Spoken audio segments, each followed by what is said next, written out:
Okay, so we have game 2 up on the board here, and this one is pretty interesting. We have keep, which is always interesting. I'm still not entirely certain on how to deal with keep, meaning when do you push to get the keep points for which treasure piles, whatever. Anyways, keep aside, we have page on the board, which is very interesting. You would like to be defended from all those vicious swindler attacks.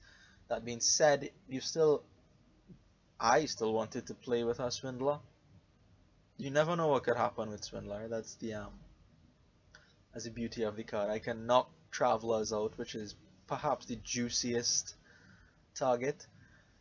So it seems like I want to open page swindler and then move in for a lot of forums because there's no draw on the board, and forum is going to be very, very important to help find your important cards in the deck, which honestly just looks like a bunch of money given that we have the page line, which gains silvers, gains treasures, treasure hunter and hero respectively, and we have keep on the board, which encourages you to go, win treasure splits, have more treasure than your opponent. So we both open the same way with a page and a swindler, and I'll be looking to pick up a bunch of forums here as quickly as possible. So my opponent turns in his page there.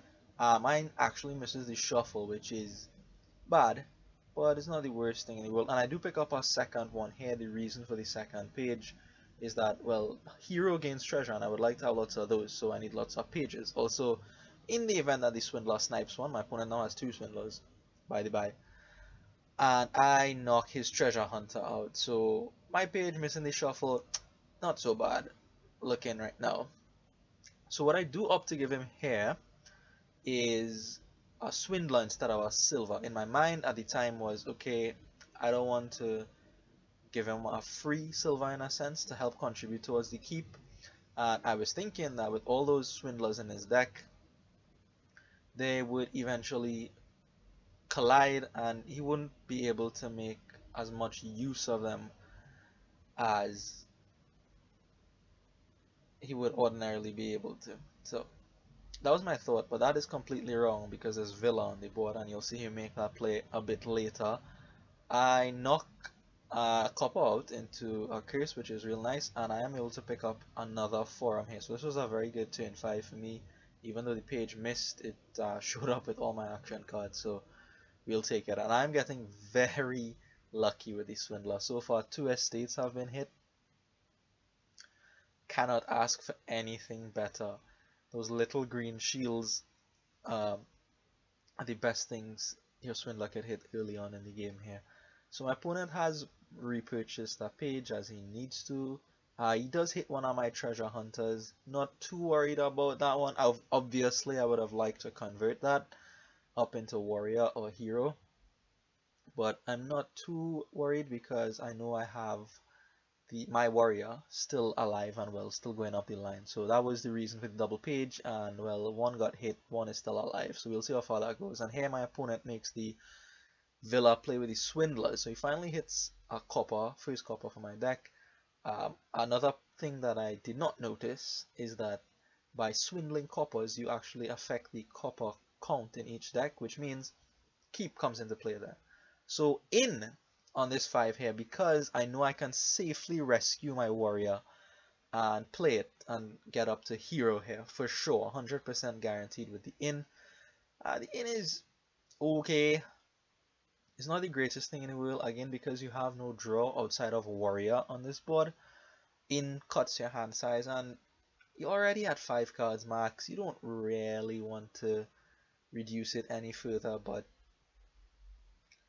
for this purpose, for rescuing my warrior like this, I am pretty happy to pick up the in here, even though it does cut your hand size a little bit on our board with no trashing. So so far things are looking good for me here. Just going to try to get as close to the shuffle as possible here.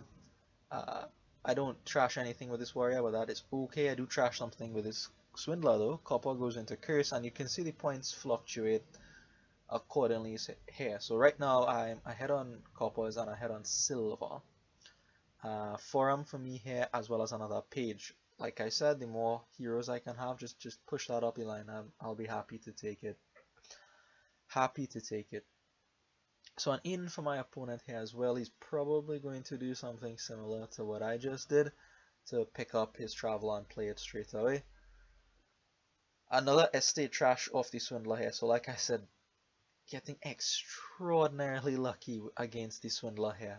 That's what happens when you embrace the Swindler. Okay, people who don't like it, they always suffer. People who like it, Swindler works for them. That's just nonsense. Don't listen to that.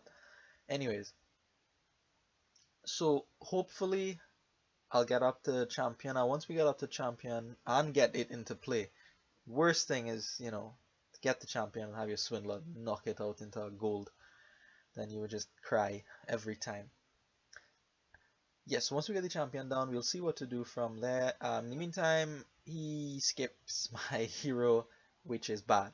For me, with his warrior, of course, at least he didn't swindle it, right? He could have swindled it, but he didn't. And he gets quite a good turn off here. Getting to play a couple swindlers, and he has 3 swindlers actually, so perhaps giving him a swindler in place of his treasure hunter was not the right thing to do. Additionally, perhaps I should have picked up another swindler here to go cause some more problems for my opponent. Picking up the villa is not bad at all. There's a plus buy on it, which is the most important thing. There's also plus buy in contraband and merchant guild. So we'll get to that in a timing. For now, we are just trying to get to champion so that we can have stable decks. With Swindler floating around, you can't really make too many plans into the future. Can't really make too many plans. So here, I'm not going to trigger the shuffle. I think about it, but I don't think I can see my hero reliably. So I'm just going to stop here and play the Swindler, pick up another Forum. Forum is so important on this board, just because, well, there's no trashing, obviously. And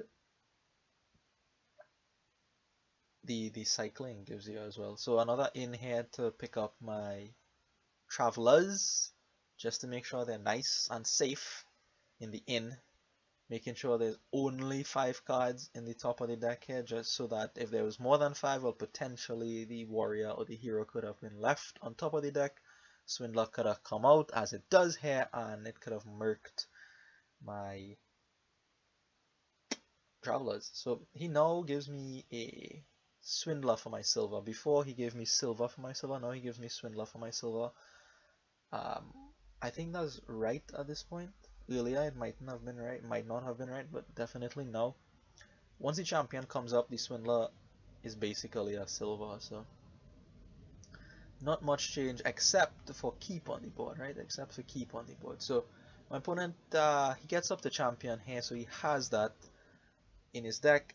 Here I am going to make the Villa play here.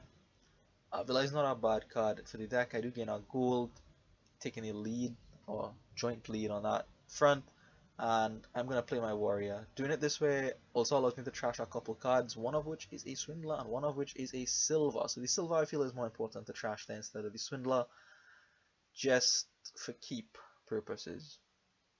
So all through this game I was keeping track of the treasure pile. It is quite challenging to do so, honestly, especially as you know, there's multiple buys, there's Swindler flying around, but you have to try your best and just mentally take note. Okay, this is 2 silvers. I think I had like 5-1 on the silver split right now.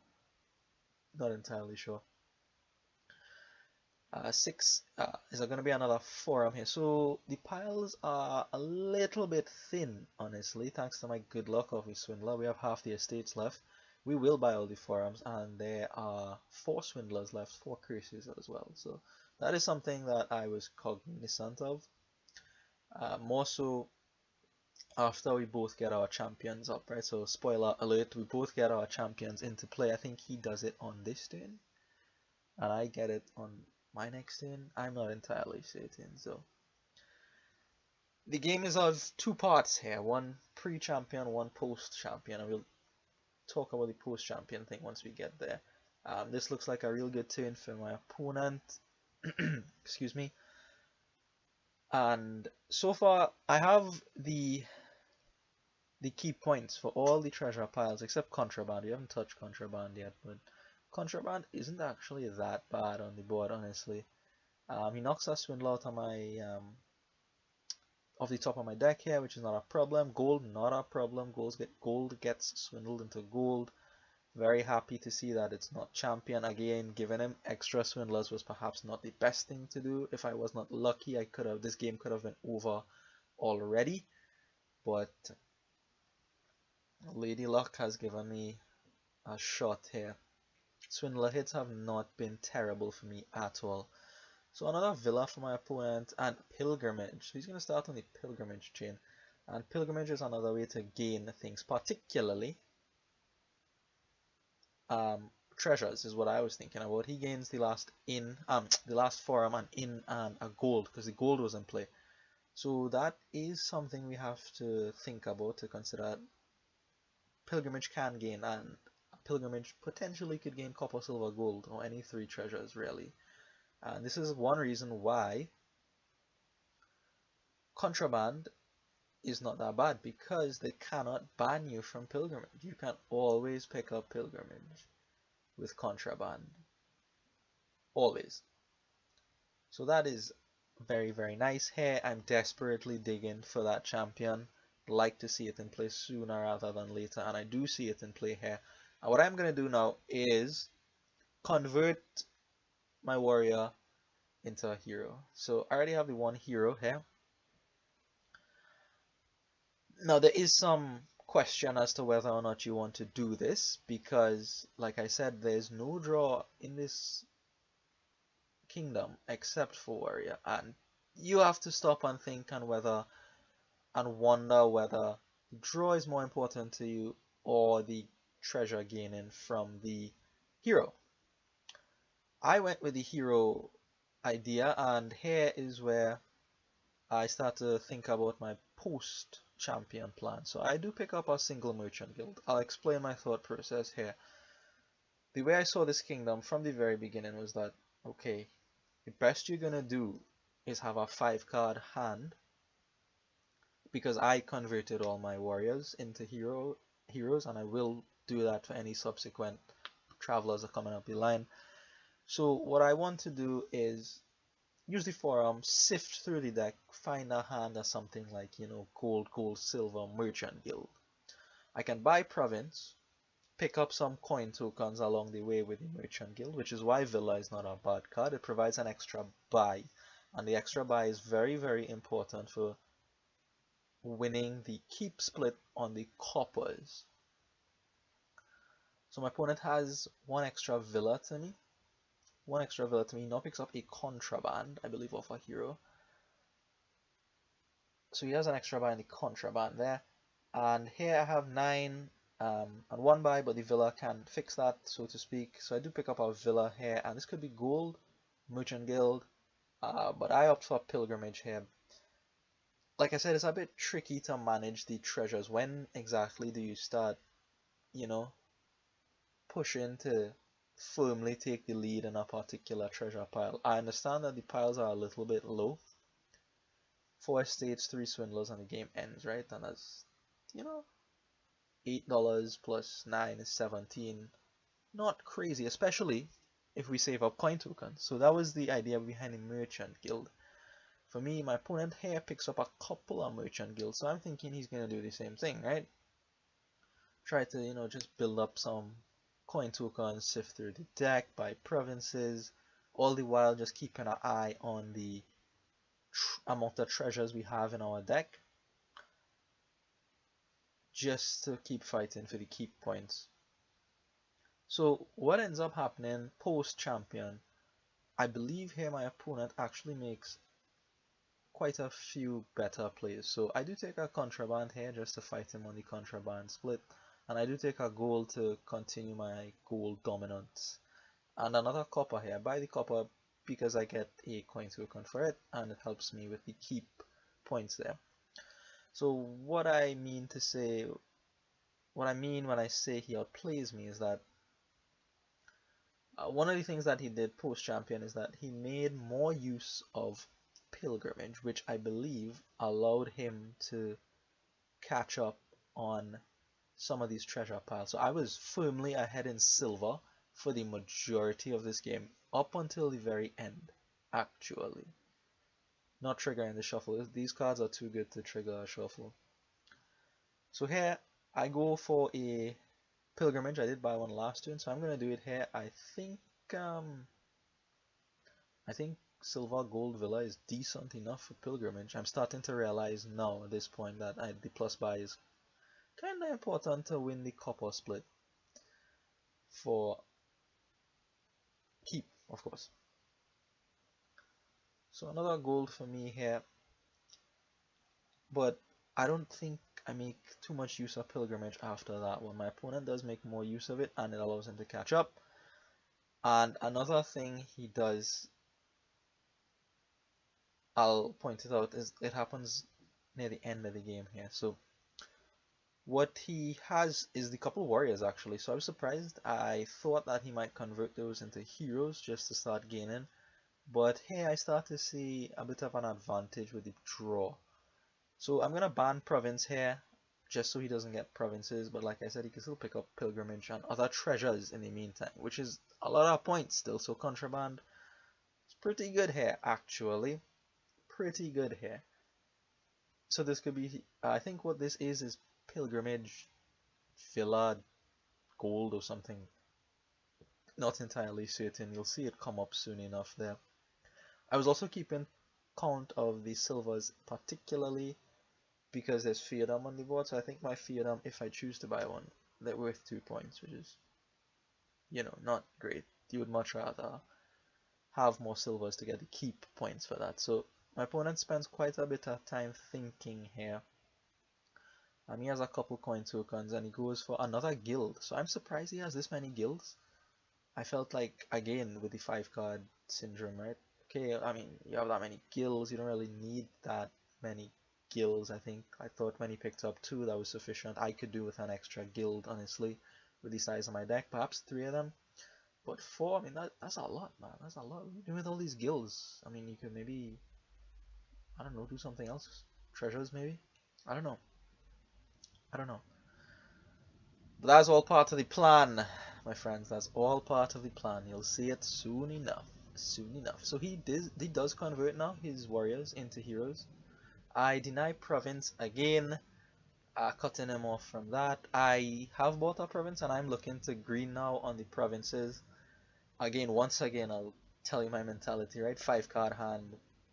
Can't really do much more other than bright provinces on our 5-card hand. But now we're starting to catch up here on the keep points, right? So he buys pilgrimage, he buys silver, and in the meantime, I'm going after provinces. So maybe this is our point to note about keep. If you keep fighting for the keep points, the provinces don't really matter so much because keep is just 1 point short of province. It's not bad. And then you have a lot of treasure in your deck, and you know, you could buy things if you need to buy things. So I do take up pilgrimage here to gain a few things, one of which is our gold. Oh no, I buy the pilgrimage to turn the token face down, so when I see an opportunity to pick up the pilgrimage, I'll look to make the most use of that. So 7 and 3 buys for my opponent. He has 5 coin tokens. He has quite a bit more coin tokens, and this is the other part where he outplayed me. Definitely more merchant guilds. I went after treasures and buying provinces, and perhaps, well, obviously now a bit too early, right? So the heavy merchant guilds seem to be the right thing to do, right? He is in the position that I wanted to be in with a big stack of coin tokens, just looking at your opponent. As it is, my stack isn't so big, so he's not too intimidated by it. So that's what I meant also when I said he outplayed me post-champion. So the better use, more use of pilgrimage, also more merchant guilds. And I'm waiting to see if he makes the play. Yes, this is turn 19. This is where he makes the play. So pilgrimage, yeah. And what he is going to do here is buy an inn. So now I was thinking about this inn and I was wondering, okay, well, again, why? What is the point, right? You get back a bunch of action cards, that's fine, but I don't know that you want an inn to put all those things back. He didn't go through that many good action cards. There's a bunch of fora and things still coming up, so it's like, okay, fine, you could have your in. I mean, I don't particularly want them now because of the reduced hand size thing, as I was talking about before. But there's actually